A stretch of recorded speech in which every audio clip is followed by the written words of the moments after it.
Today's COVID update is brought to you by Fulltech Systems, your technology center, where you'll come for the price but stay for the service. And welcome back to Open Your Eyes, all courtesy Fulltech Systems.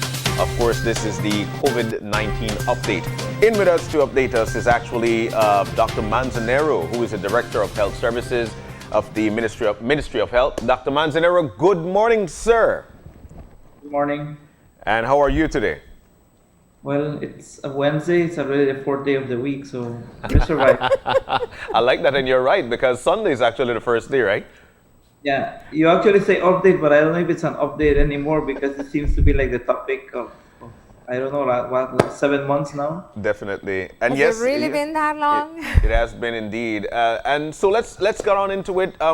Where are we at this particular point? I think 40 something cases, 41, 42, 46. And we still manage the numbers. We still are able to remember who the patients are and what their current status is. But it's 43 cases we have, and 18 of those are still active cases. All right. So, Doc, let's get moving into what's happening at the moment. There was a recent case confirmed yesterday. Can you give us the update on that specific case, where they came from, and what are the threats associated with it? Yeah, the last case, well, this week already we have had 3 cases confirmed.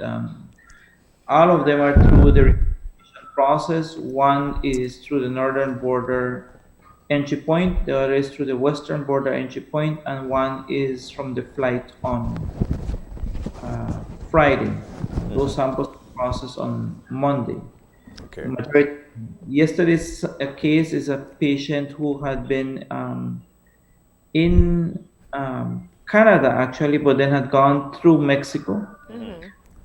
And that's a person who was accompanying somebody who was seeking medical care. Wow. Situation across the border. You know, some of the medical issues or people can't resolve it in Belize or whatever.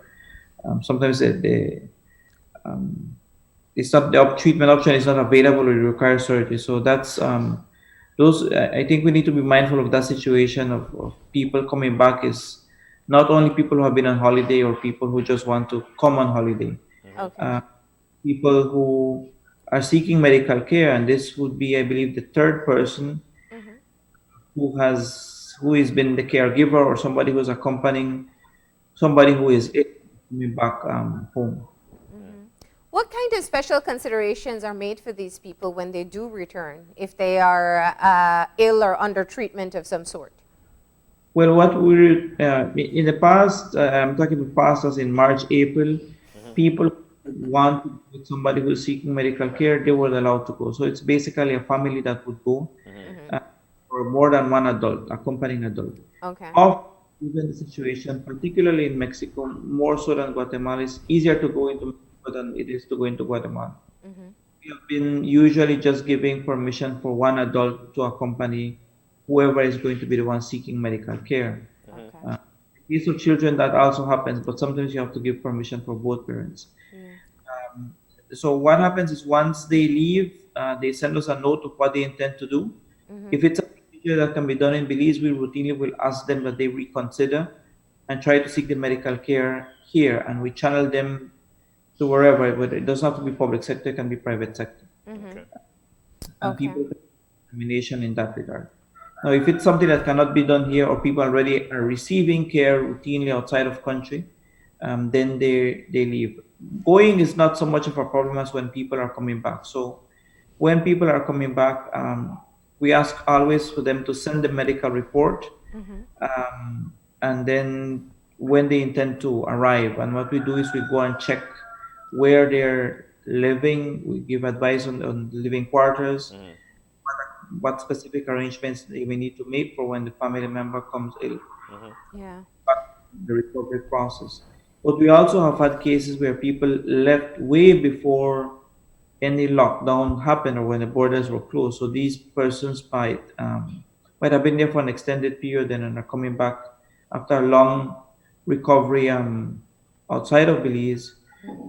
I mean, the situation is, I think we need to be mindful of just bashing, if you will, the repatriation process. We have people who have come back home because they are out of medical care.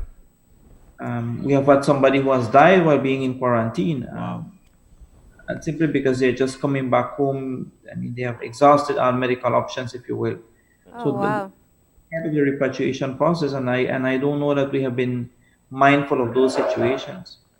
I'm glad that you're there. I think one of the things that we're noticing now is whenever there is a new case reported, it's always asymptomatic, and that's for the most part, except for I think case 39 in San Ignacio, where that individual was said to be went to the hospital because of gastroenteritis somewhere around there, and then that person was found out to have actually contracted or have the coronavirus. Are we seeing a different trend, Dr. Manza, with the coronavirus? Because for the most part, whenever we get the report, it's always asymptomatic. Well, two things there. One of the other patients from Orange Walk had initially, he had been identified through contact tracing, but the day he was being swabbed, he also had minor signs and symptoms. And recall the first 18 numbers that we had, we identified 14 of those through contact tracing, but not because they were really showing any sign or symptoms. So Yeah. 14 of the initial 18 were asymptomatic. You are right in that the vast amount of persons are asymptomatic, but I was just doing a review of the literature this morning, and what you also find is that asymptomatic is whenever we are doing the swabbing, we are finding people are being swabbed simply because they have been exposed. And for the most part, people who have been across the border. When you do a detailed history, perhaps you will find that somewhere along the line, they may have had minor signs and symptoms. People are going to tell you, "Oh, yes, I did have maybe the flu a day, or felt, body is a little bit broken down, so to speak. Might have taken a couple of pills and I got over it." Yeah.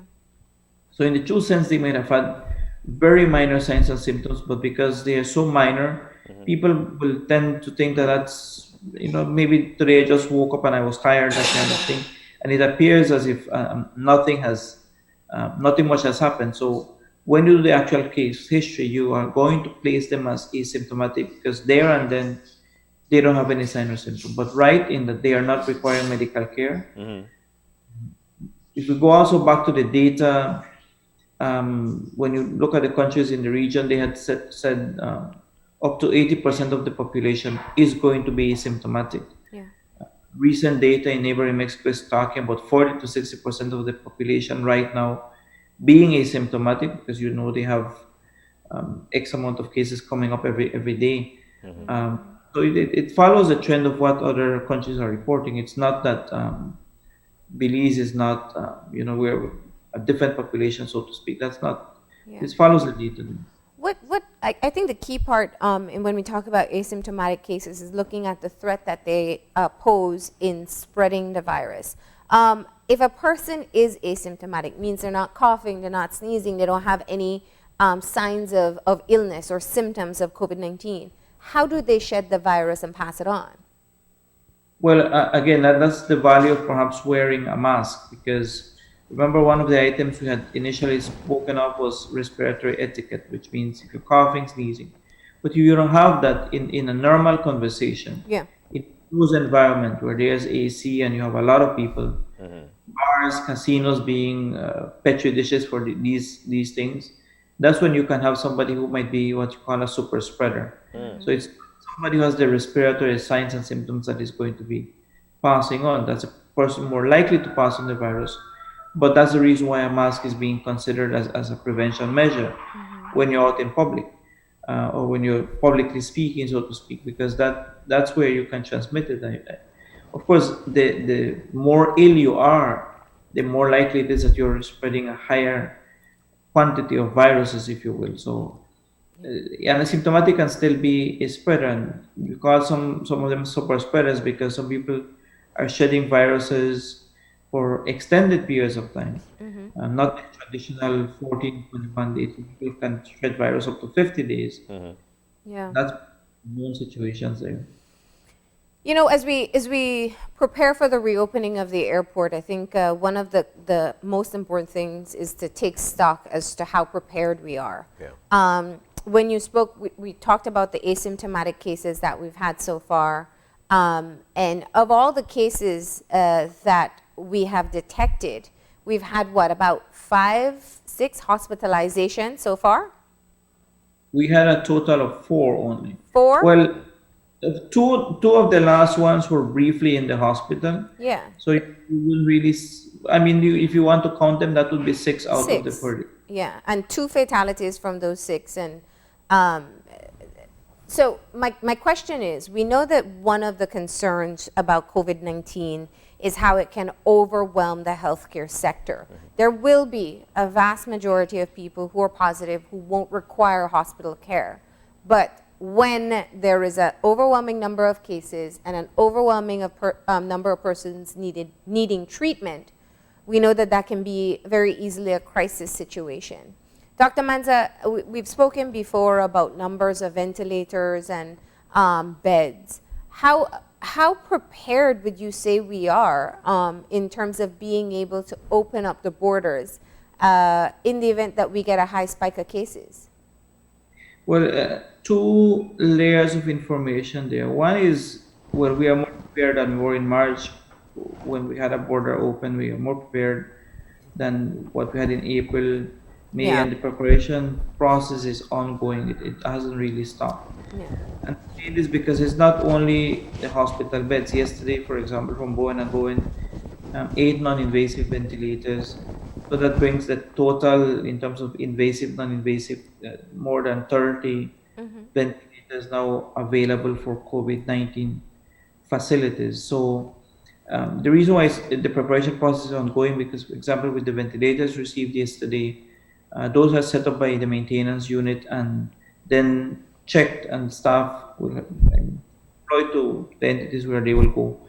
And then that becomes part of your stock taking and preparation process, and Yeah. then your bed that you may have available, you can say, okay, this is the number of ventilated beds that we have. So we anticipate that middle of next week we should have those items set up and have a full figure of how many beds you're going to have available for ventilation, non-invasive ventilation, and the routine COVID-19 beds. Japan, for example, had set out a specific wing, assuming, for example, there's a hurricane situation and you can't use Carlushner, that will have one operating bed for any COVID-19. So I think we are prepared. In terms of expecting a surge, I mean, what can happen in Belize is the same thing that can happen elsewhere. Because, for example, Jamaica had said 2.5% threshold. Once we have 2.5% of new infections, and we are assuming that that's from their baseline, Yeah. then we have to reclose. That's a situation that you have to consider, because what you want to do is have a manageable situation so that you're right, your beds are not overwhelmed, but your resources are not overwhelmed, not only in terms of the actual hospital bed, but people taking care of them, the nurses, your lab personnel, your lab reagents, all of those things you have to factor in. When you talk about opening the airport, opening the school, the thing is you have to have a set target. You can't just say, okay, this is going to be closed forever, schools are not going to open. You have to have a plan in place as to what happens and when you eventually will make a recommendation for it to close back down again. If that's the case, you have to think about that. In the literature, just this morning, I was reviewing talks about Spain. Initially, 14% of our population in a given region had developed antibodies after the initial surge of cases they had in February, March. 3 months later, 4 months later, those antibodies has been wiped. The same population doesn't have antibodies. So that means that the development of antibodies, which is now being factored, last 3 to 6 months. What does that mean for the time being is that you could have had COVID-19 and you can have another case of COVID. And when we are seeing cases start to now be documented 2-3 months later, people become reinfected. So we have to live under that new norm. People call it now that we're being very pessimistic. because you're anticipating that once you get a vaccine, you're going to go back to being the same norm that we have had. That's not the case. I think we have to understand that COVID-19 is not going to go anywhere. Yeah. Agreed. But I think the concern for Belizeans is more about, I mean, we know the status of our healthcare system. Yeah. And I clearly hear you acknowledging how the donations and the investments it's improved what we are able to deliver. But looking at two things. One, how many people can be hospitalized at the same time across the country for COVID-19? Okay, yesterday we spoke. It's going to be closer to 50 beds. But again, All right. if you start having cases that are overwhelming your health system, you have to go into a makeshift situation. And this is the same thing we had like in March. If just like when we had with dengue down south last year, where you had cots placed in a bed because there's no real specific treatment for COVID-19. So if you're required to place in a makeshift cots or whatever to give people basic care, Yeah. IV fluids, treat the temperature, those kinds of things, then you start to shift what you are doing. You have to close down areas of a hospital so you can place patients there. Then that's what needs to happen. And Then you go ahead. start moving away from your traditional activities then. But right now I'm talking about COVID-19 specific areas across the country. But I also understand that we don't have the human resources. So Well, that once was going to be my next question, because I know that we've been talking about ventilators, but it is a highly technical procedure that requires specialized training. We've spoken to some doctors that said they've been, training others, but in terms of human resources, this illness requires a lot of specialists, a lot of hands on deck. So even if we have 50 beds, how much human resources do we have to treat people at the same time? And that's why you do your task shifting, because right now the routine hospital services are happening. Recall that in March, April, May, some of those activities were basically shut down. We stopped doing elective surgeries, for example. We stopped having routine outpatient for chronic patients. Some of those things, if you have to close them down because you need your human resource elsewhere, that is what would happen. Understanding that you don't have your human resources all the time and available, then you basically start moving towards just COVID-19 activities. The same thing will happen if you open the Belmopan wing, which will have the ability to house 18, 20 patients. Then you might need to move staff from other entities, close down activities elsewhere, and move them to a specific area, and just with 19 patients in a specific area. Yeah. And so what we're saying is, while we may have 50 beds available, in order to be able to have the manpower, we would have to either close off certain aspects of other hospitals so you have the manpower in these COVID units to be able to treat people simultaneously. Is that what I understand from you? How it would more than likely happen. So when we talk about, moving forward, that's looking at the status of where we are right now. But there's a lot of trepidation, and I'm sure you're aware of the reopening of the airport. And I hear your point about it has to happen at some point, and there are lots of protocols being put in place. The Ministry of Health is very involved in looking at the protocol when people arrive in country. And I want to ask, from your perspective, nothing can be 100%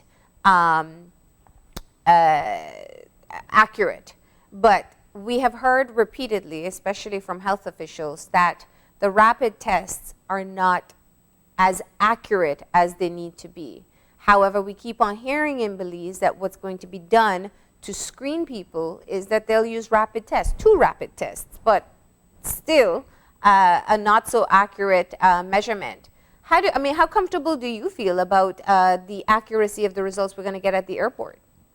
That's a very interesting and very valid question. What I keep hearing from the Ministry of Health, though, is 2 things that people keep saying. Is don't open the airport, don't open the schools. But we also have to start to internalize those questions and realize how much personal change we may have had or we should have had then from when they started the discussion in January Yeah. to where we are now. And I'm saying internalize because we cannot just be saying don't open the airport, don't open the school, and not have a plan or not have a suggestion as to what is going to happen. Yeah.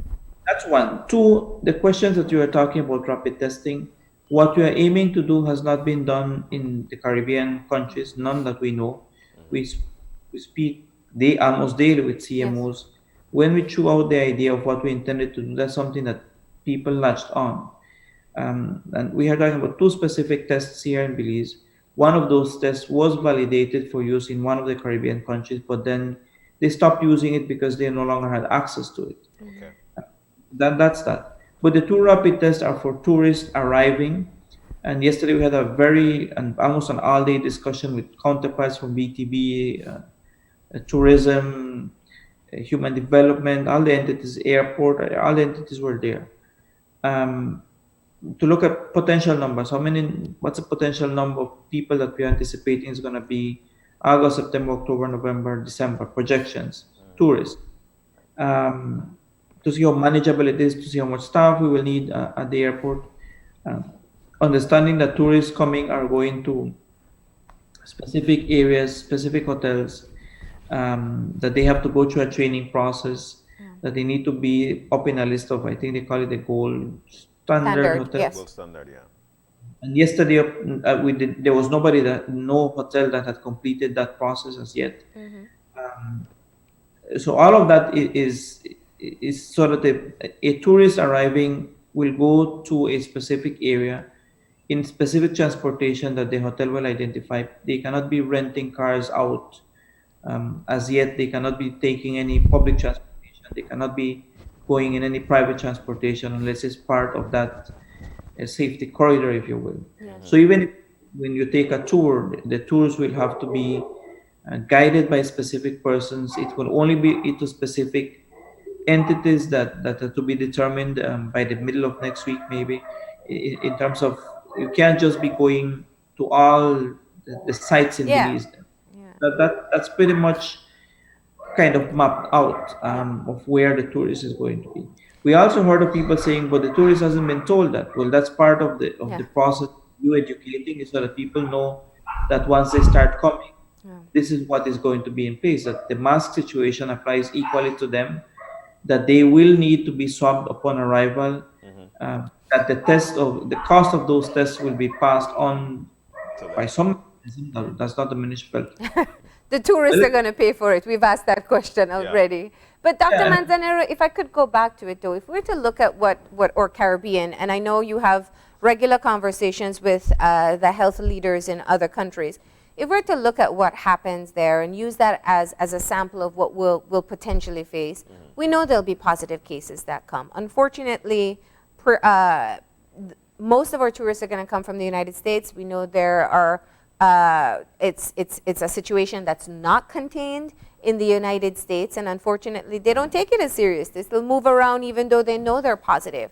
So two things in terms of our first screening protocols are being asked. One, they're highly encouraged, not mandated, highly encouraged to present a negative PCR test within 72 hours of travel.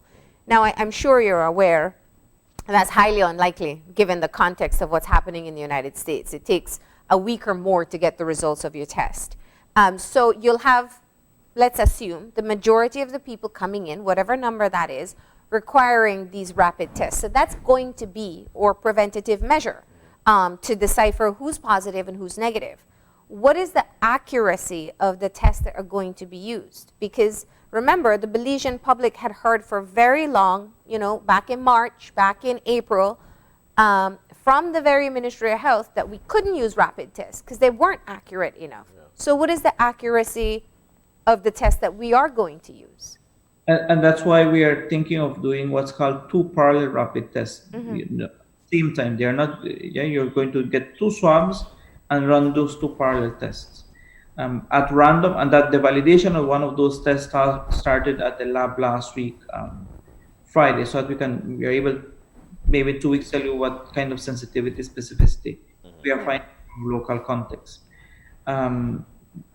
So that's part of the process that's ongoing. And at random, you're still going to be doing maybe every 10 samples, get a PCR test done to further validate as you move along. But that's the rapid test is only for tourists, not for Belizeans. Yeah. So now that you have asked, I'm going to share with you part of my major headache and my nightmares now are not necessarily going to be the tourists. And I know people perhaps don't want to hear that. What I'm concerned from the Ministry of Health standpoint is actually the Belizeans who start arriving after August 15th. Because the tourists, if they go through that safety corridor, even they might not want to wear a mask and those kinds of things, the hotel has a responsibility. And that's part of the gold standard, is they have responsibilities. And yesterday we spoke about what happens if they are not able to guard particular situations. What's the fine? What's the process? But what about returning Belizeans? Then we intend to do a PCR. Understand that Belizeans after August 15th are intended to go to specific communities or to their families. They are not coming as tourists.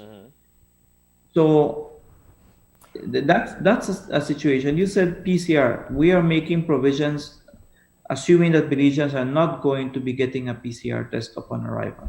That they won't bring it, sorry. Belizeans in Europe have said we can't get a PCR test done unless we are ill. So we are not going to be able to bring it to you. They have already said that.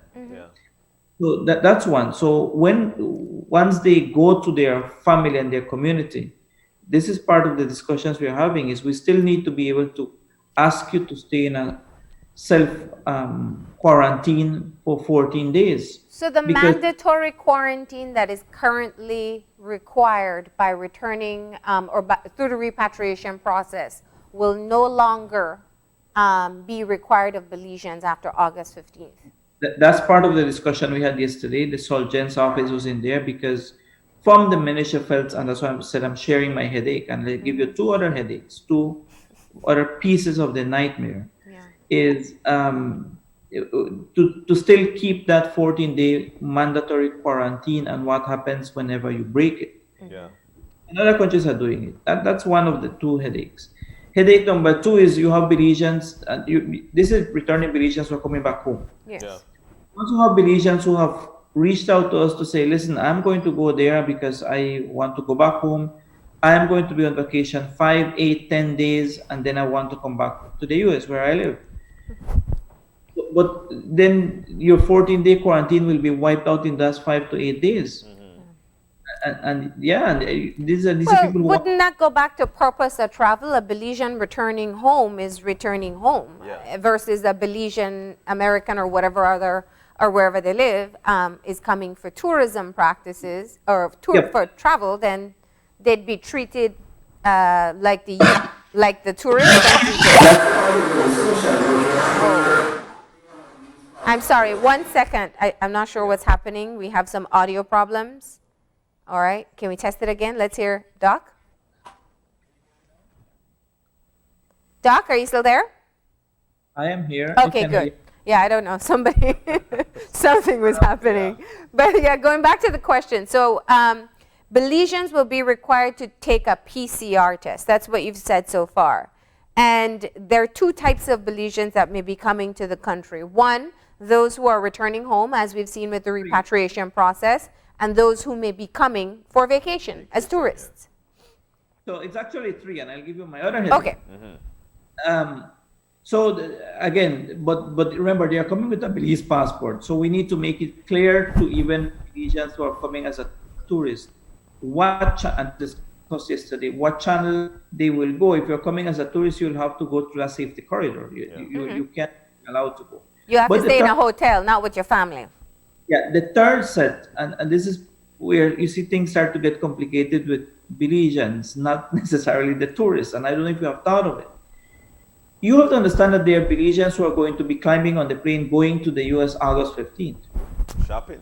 Well, right? And when you go back and review, because we are asking for the numbers, because you need to be able to project, you have to who have said, listen, I'm going to go shopping in Miami, I'm going shopping in Houston, Yeah. and I'll come back 4 or 5 days later.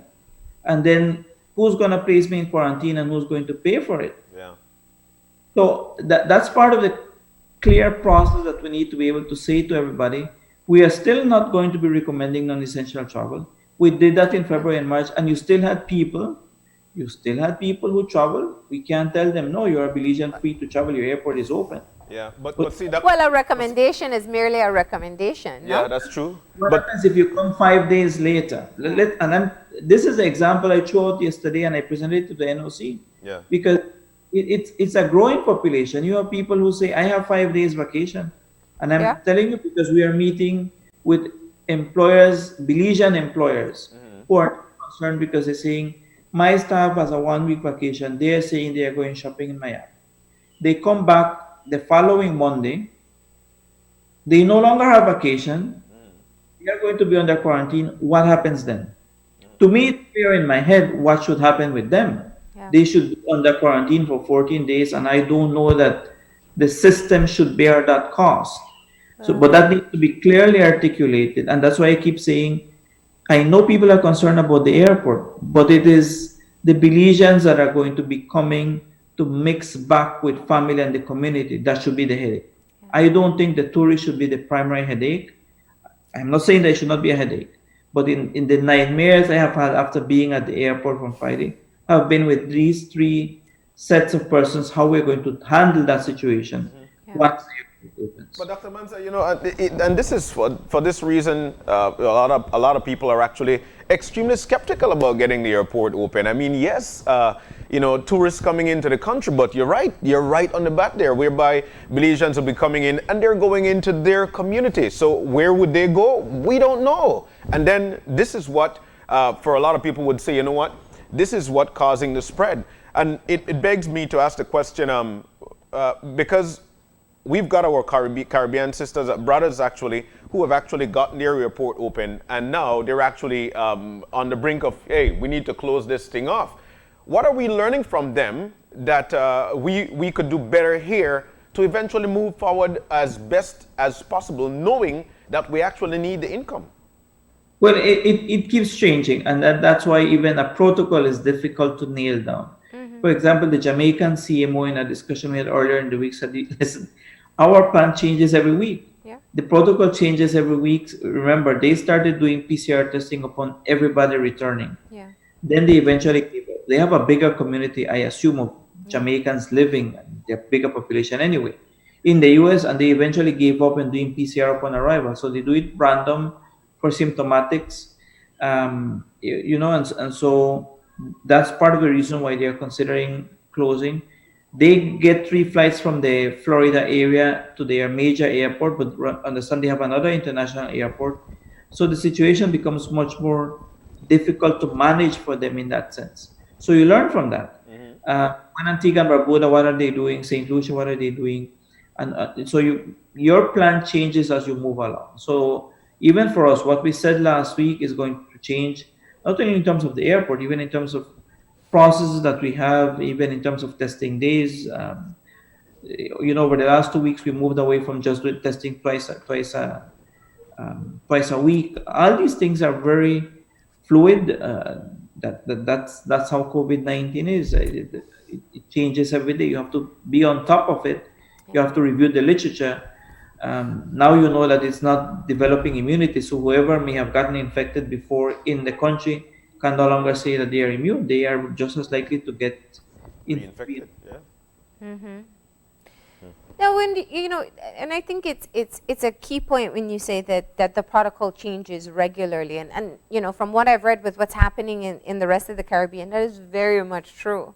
I think the Bahamas is the example everyone's looking at right now. 3 weeks after reopening, they have decided to not allow travelers from the United States to come into the country, I think starting today, actually. And so it shows how that very easily became a situation that they wanted to mitigate quickly. Now, I understand, and I think to be clear to our viewers, we're in a different position because the majority of the carriers for us come through the United States. We may have a flight from Canada, but that would be it. So we're in a very difficult predicament. But Dr. Manzanero, the people have watched you over the past few months make recommendations that maybe not everybody agreed with, but believe that were in the best interest of Belizeans, especially when it comes to our health and safety. How comfortable are you looking at what's happening in the United States with us reopening travel, whether it's Belizeans or Americans coming in, reintegrating with a country that is just every day breaking records in the number of their new cases? I am uncomfortable, not necessarily because of the numbers I see in the US. More, I think I'm uncomfortable with the fact that I know we have come a long way. The society, the community, and we have had support where we are because of what we have been able to respond to as a society.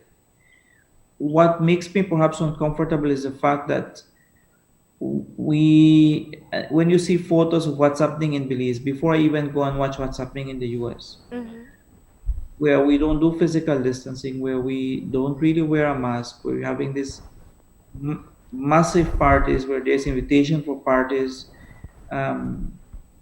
When we, on Friday, as I said, I drove to San Ignacio and Telena, seeing maybe about 200 people on the street, four males, one female wearing a mask properly. If we wear a mask, not because of what it can do for me, but because I'm afraid of the $5,000 fine, that is what makes me uncomfortable.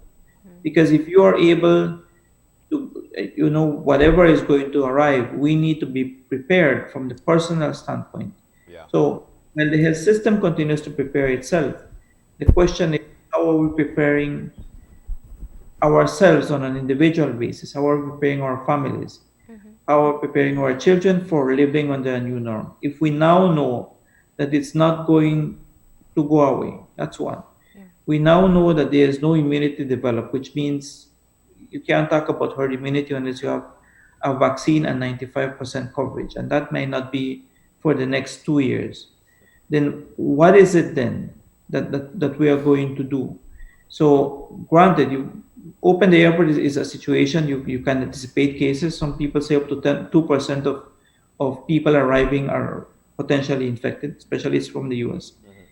But how do you balance that with what I intend to do?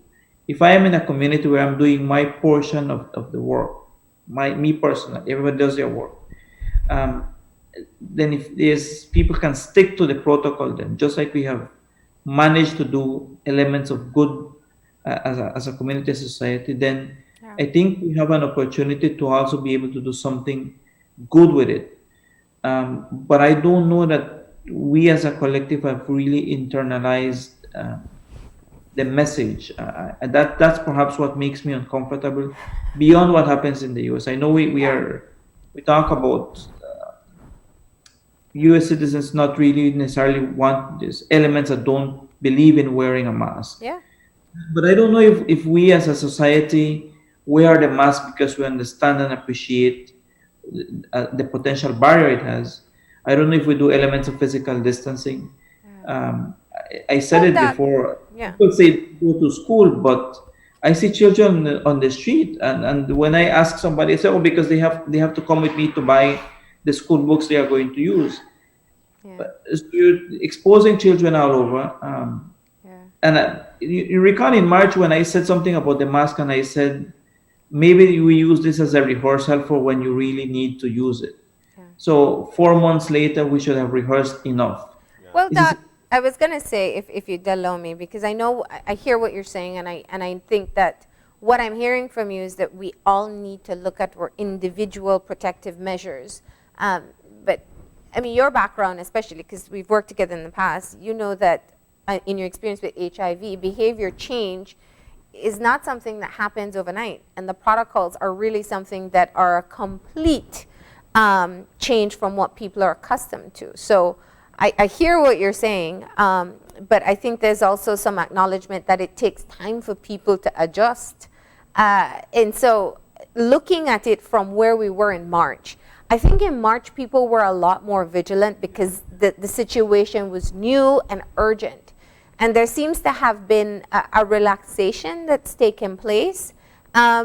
We've heard internationally where some of the experts say, hey, listen, just believe that everybody you come in contact with may potentially have COVID and behave in that way, keep your distance and whatnot. Is this perhaps the mentality that we need to collectively adapt as well? Yeah, I think we have been kind of saying the same message, same issue we had with HIV. We said in HIV, assume that the person you're having sex with is HIV positive. Yeah. So we said it because people want to know the name. For example, case of patient 40, San Ignacio patient. People said, want to see the name, want to see whether we were in contact with him. But the reality is you don't need to see the name, you don't need to see the face. Yeah. If you've done adequate physical distancing, worn a mask, and you have wash kept your hands, the social circle, then there's no who it is. No. We have to internalize that message because it is here for the next 2 years. Yeah. Even as you read that there's 3 vaccines that are ahead and might be able to be tabled before the end of the year, it takes that's not just going to be as easy. You still have to wait for different population, different results. Yeah. And you're going to need 95% of the population to be vaccinated for you to talk about herd immunity. So how long is it going to take for you to do that? So I understand that concern with the airport, but there's also, recall that it's us saying maybe in May, maybe the school should open in early August because we're anticipating that with the flu situation, you close earlier in November, December. Yeah. So, well, you did recommend an earlier start to school. I do remember that conversation, and we're running out of time so quickly, but I do want to ask you that question. Come August 10th, Dr. Manzanero, are you going to be sending your children to school? I think I have answered that too when people have asked. If you ask me right now, yes.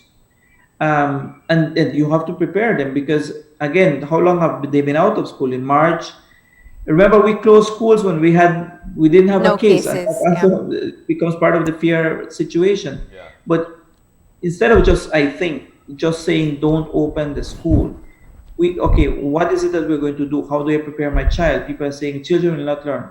But then they learn from them. Or maybe the flip side can be children learn easier. Maybe they will learn that in school and bring it back to their parents. But if you ask me right now, the quick answer is yes. Things may change. As I said, protocols change 1 week from now. If August 10th you have, and understand that there is a plan. Community spread in a given community means you have to close on the entire community. You have to lock it down, so to speak. So schools would close. If you have ongoing transmission in 1 or 2 communities, you make the recommendation for schools to close. So there is elements in there that need to be, I can understand the fear factor, but we need to also think, if we don't open now then, which is what I ask people, okay, when do you suggest we open? Airport right now is a low season. I think they said figures yesterday, it's under 700 people that have registered for now as tourists for the month of August. And of course, as the months go along. So people say open in November. What's going to happen in November? 6,000 people decide to come in November. We have to be able to balance. Things change as you move along, but we are always open also to discussions. If this is what it is that we need to do, then we listen to that. We are able to internalize the messages people are having, and we work as we move along. Well, Dr. Manza, you've said enough, and I'll tell you what, the Belizean public are actually listening to you, and of course, we'll be taking heed. Thank you so very much. No, thanks for the invitation. All right. Okay. So there we go. All right, we're about to take that break, and when we come back, we'll be chit-chatting with representatives of the Belize tourism industry on their forum titled Chanting a Way Forward. So stay with us. We'll be right back.